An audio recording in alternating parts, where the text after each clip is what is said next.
Radioactive Cigar Projects in the house. Let's go, baby. We're gonna bring it down.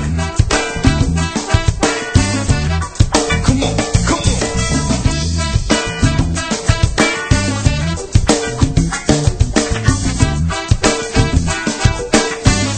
Eto na pare. Gusto ko ng baboy. Gusto ko ng baboy. Gusto ko ng baboy, pare. Gusto ko ng baboy. Gusto ko ng baboy. Gusto ko ng baboy, man. Alam nyo, bata pa lang ako, mahilig na talaga ako sa baboy. Lagi ako nagpapabili sa nanay ko ng baboy. Sabi ko, maibili mo ako ng baboy. Yung cute, yung pink, yung maliit, yung may ribbon sa liig. Sabi ng nanay ko, bakit mo gusto magpabili ng baboy, anak? Sabi ko, dadalhin ko sa eskwela kasi nay, lahat ng tao mahilig sa baboy. Mali mo pag nakita ng mga teachers ko yung baboy, matawa sila kasi gusto nila ng baboy. Baka bigyan pa ako ng mataas na grado. Nang sabi ng nanay ko, hindi mo pwedeng dalhin ang baboy sa eskwela, anak. Baka magkalat lang yan doon.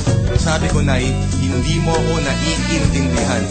Buo ang loob ko, dadalhin ko sa eskwela. Kaya gusto ko ng baboy. Gusto ko ng baboy. Gusto ko ng baboy, pare. Gusto ko ng baboy. Gusto ko ng baboy. Gusto ko ng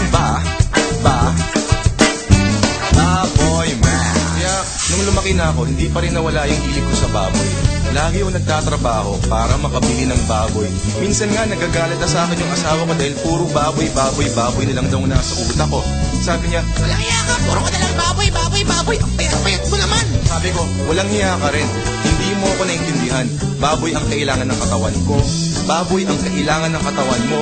Baboy ang kailangan ng katawan nating lahat. Hindi mo ba alam ang nagpapatakbo ng mundo ay baboy? Hindi mo ba alam? Diyos mo ay baboy. Baboy. Tama. Diyos natin ang baboy. Kaya gusto ko ng baboy. Gusto ko ng